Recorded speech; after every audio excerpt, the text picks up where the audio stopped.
तेहें दो तब नॉय पाड़गोड़ा सेन हेज हुई कना दाणा बाड़ा और नॉय नोडे बो चाष ᱧᱚᱜ ᱠᱟᱜ कम धारा भुंडू को और अंतरे बिलाती मेनाआ और नातरे पुरई मेनाआ सानाम गाते को जोहार गे और तेहें वीडियो जतो को सगुन दाराम चेक लेका मेना पे गाते को नापाय रेगे मेना पे पालेन ताबो और इन होन का ना नापाय रेगे मिनैया और चांदो बंगा आशीष ते जतो हड़ गे नापाय रेगे बो ताहेन मा। तो वीडियो को बन बेना बड़ा तहन बन अपलोड दाड़ा कान तहन ताबन और सब्सक्राइबर को और उनको बाबू हड़ को मितज कन दादा वीडियो मा तामले नेल बड़ाया और वीडियो मा बाय हिजुग कना तो अब मा चासी ओड़ा रेन हपन तो एनखान कमी को हुयुग कना एनखान ओका सेन हो दाणा बाय हुई दाड़ा कना अदो ओनाते वीडियो को बन अपलोड दाड़ा कान तहन ताबन तो तेहें दो अड़ी दिन परे अड़ी रस्के खबर अगु कातिन हेज आकना अदो ओना खबर दो ना नोका कना अबो आले अतु रे हाकु साब ना डाकरा आहार ले डाकरा हका अदो हाकु साब ना हुयुआ अदो आले अतु रिन मेनेट खान मा ना उनका मा बाबो ठिका हका दिया जतो हड़ मा जहां तिना गेबो ठिका हका दिया बॉल नेज क्रिकेट नेज कोते उनको गे ना बोन ठिका दाड़ा कना वीडियो बोन नेले रहो। तो अतु दो ना ताले कुलगी बहड़दा ब्लॉक ससो पंचायत nyutum तीन दो ठाकुरदास मुर्मू अदो आले अतु रे ना जिलिंग आहार मेनते मिट्टी आहार मेनाआ ओंडे ना डाकरा हका आले ताबो अदो ओना दो ना मे 10 तारीख हुयुआ ना हाकु साब दो तो डाकरा आहार मा अडिगान सापाब अगु काते उनका मा हाकु गोज को हिजुआ तो नोडे दो ना उनका सापाब दो ना बाले एलावेआ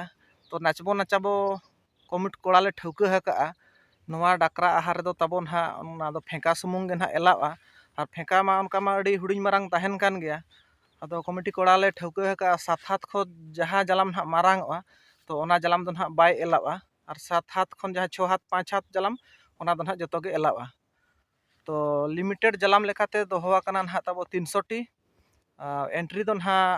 मिटा फेंका रे 600 टाका और मिट्टी फेंका रे हाकु गोज हड़ ना जहां बो ताहेन कना उनका मिट्टी फेंका रे दो पे हड़ काते के बोन बोलो दाड़ेया ना और जलाम मा अडिगान ताहेन कना उनका मा काभाड़ चाड़ांग चेट को तो तुल जलाम को तारपर मशारी चाला टंकी तो ओना दो ना कुमुट कोड़ा ठौका हकना एकाल गे माना गया ओना दो ना बाय बोलो अचो आकोआ खाली फेंका सुमुंग गे। और मिट कथा ताबन जहां जे 5 हाथ 6 हाथ और 7 हाथ जलाम ताहेन कना और ओना ले एलावेआ ना तो ओना रे दो कमिटी ठौका हका आय जे जेते जलाम रेगे ना दाम दो समान गेले हतावेआ ताबन और जहां चे ताबन एंट्री ताहेन कना तो एंट्री दो ना ओना बॉल नेज लेका हाडे हाडे ओना सेंटर दो ना बाय बेनावा कना तो एंट्री दो ताबो सेक्रेटरी और प्रेसिडेंट ठेन गे पे दाखल दाड़ेया ना और जहां चे अब जुदी सेरमा जड़ी ताहेना सेता खन तोंगे जुदी ताहेना एनखान हाकु गोज दिन दो ना कमिटी बदलाय जुदी सेता खने दा उतर अयुब भरी एनखान हाकु मा बाबो गोज दाड़ेया को एनखान ओना जुदी ताहेना तोंगे इन खान दो कमिटी ना दिने बदला और जहां जे लिमिटेड टीम को दोहोआ कना 300 टी जुदी लिमिटेड टीम बाको सेटेरो रेहो हाकु गोज दो हुयुग गया ताबन और उना जस्ती किछि बइन मेनेया और नियम को दो ना तबो आहार हेज काते पे नाम दाड़ेया और 300 टी हुई काते दो ना तबो और मिट्टी कथा 300 टी जुदी को हुईना ओना खन बड़ती दो ना बाय साब को और आहार तालारे जुदी जहां हुपुज तेबो